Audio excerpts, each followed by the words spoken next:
Life after 70 can be one of the most peaceful and joyful times in your life. You've gained wisdom, experience, and memories that shape who you are today. As we age, it becomes more important to simplify our surroundings. Decluttering not only frees up space, but also lightens the mind and soul. Holding on to unnecessary things can weigh us down more than we realize. Letting go brings clarity, peace, and a sense of freedom.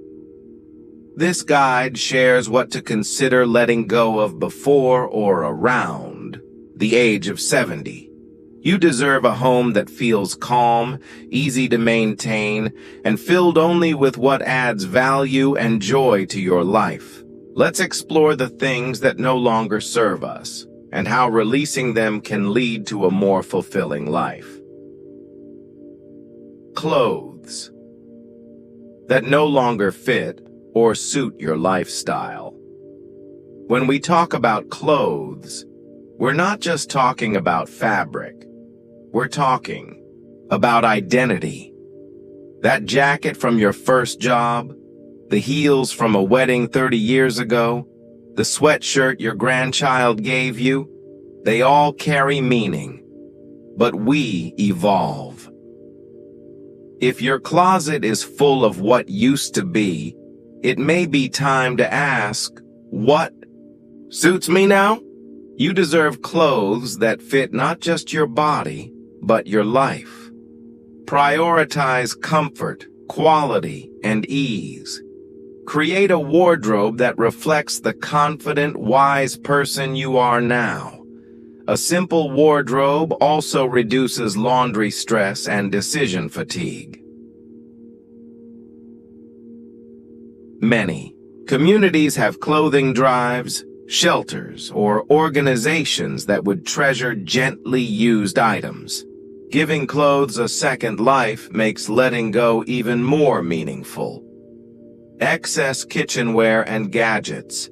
The kitchen often becomes a repository for memories. Thanksgiving meals, birthday cakes, Sunday morning pancakes.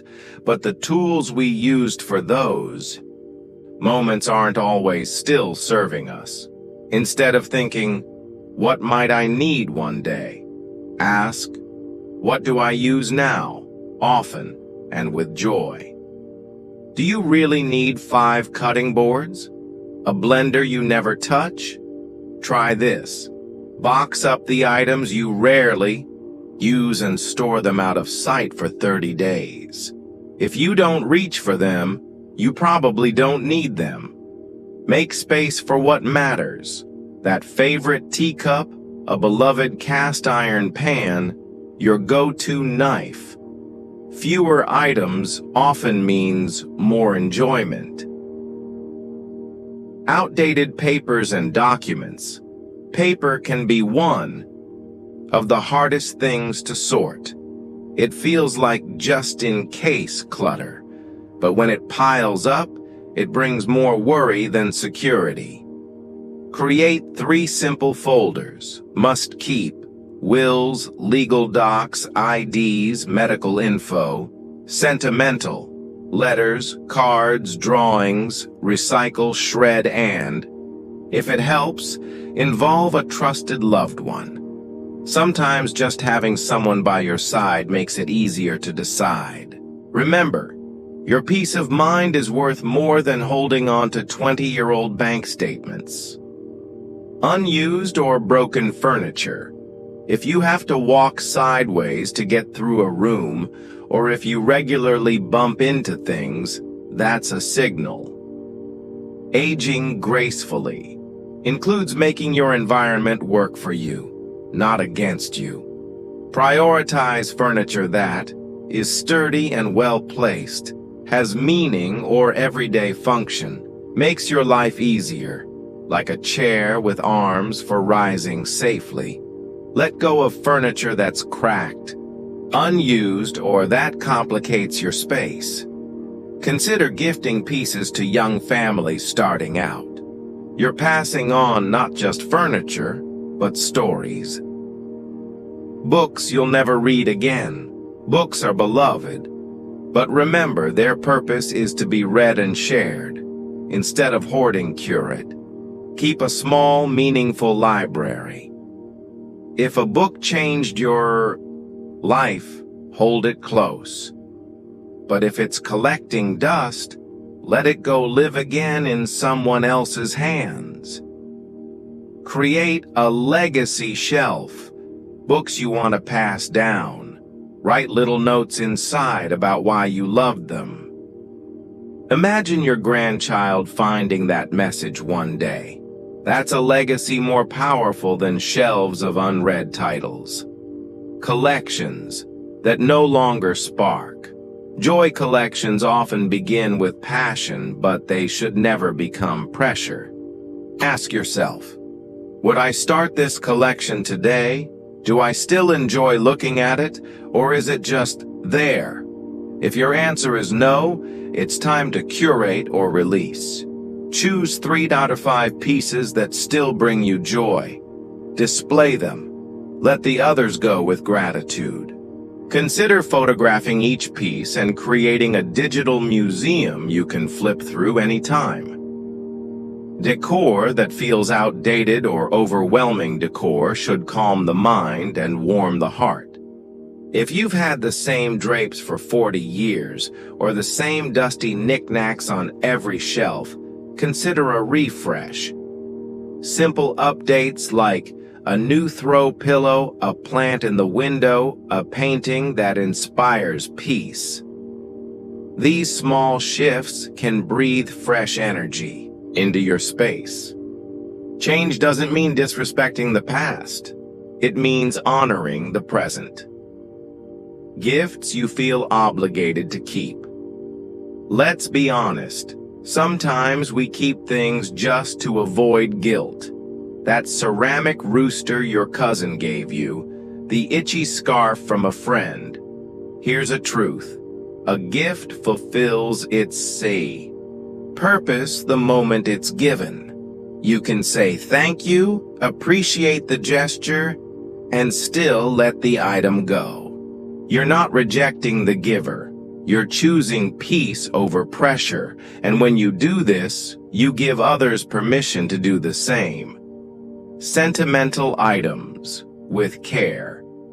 You don't have to throw out all your memories, but you also don't need to store everything to remember the best parts of your life.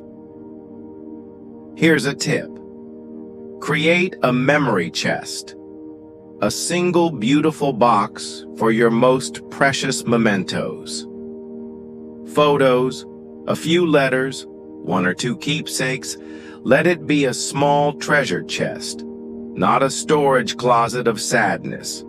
Tell your loved ones the stories behind these items. Record your voice. Write captions. Let your legacy be light and full of love. Hobbies or projects you've lost interest in. It's okay to outgrow hobbies. That doesn't make them failures. They were part of a chapter, and maybe that chapter has closed. Try this. Sort all hobby items into still excited maybe and done keep. Only what goes in still excited, donate or gift the rest. Sometimes letting go of old hobbies makes space for new ones. Who says you can't start something fresh at 70 or 80? 11. Digital clutter. Don't overlook the emotional weight of a cluttered digital life. Old emails, dozens of apps, chaotic photo libraries. They sap focus. Set aside a weekend.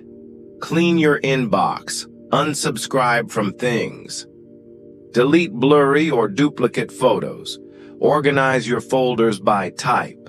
Family, finance, health. You'll feel a surprising wave of clarity. Relationships that drain you. You have a right to peace in your relationships. Even family ties, if constantly harmful, can be gently redefined. You can love someone from a distance. You can forgive without re-entering toxic cycles. Choose people who lift your spirit. Seek communities that affirm your worth. At this stage, your time and energy are gold. Spend them with care. Regrets and past mistakes. Regret is a heavy suitcase, and many of us have carried it for decades. But what if you gently set it down? Start with this. Write down one regret. Then list what you learned from it. Turn that regret into wisdom. You are not your mistakes. You are the person who survived them. Fear of change is not a threat. It's a teacher. And you've changed so much already in your life. Now, the change is about choosing simplicity, peace, and ease. Let your home evolve with you. Let your routines become softer.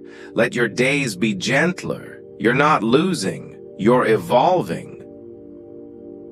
Unrealistic expectations. Let go of the voice that says, I should be doing more. You've already done so much.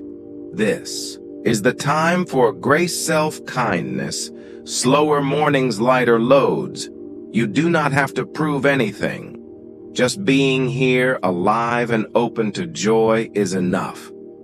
Final reflection, the gift of light. Living less truly can be more, less stuff, fewer burdens, fewer expectations. And what you gain is priceless. Freedom, clarity, peace. So breathe. Begin one drawer, one shelf, one memory at a time. Let each act of letting go be an act of self-love. You deserve a home that fits your spirit. You deserve a life that reflects your wisdom. And you deserve the lightness that comes when you say yes to yourself.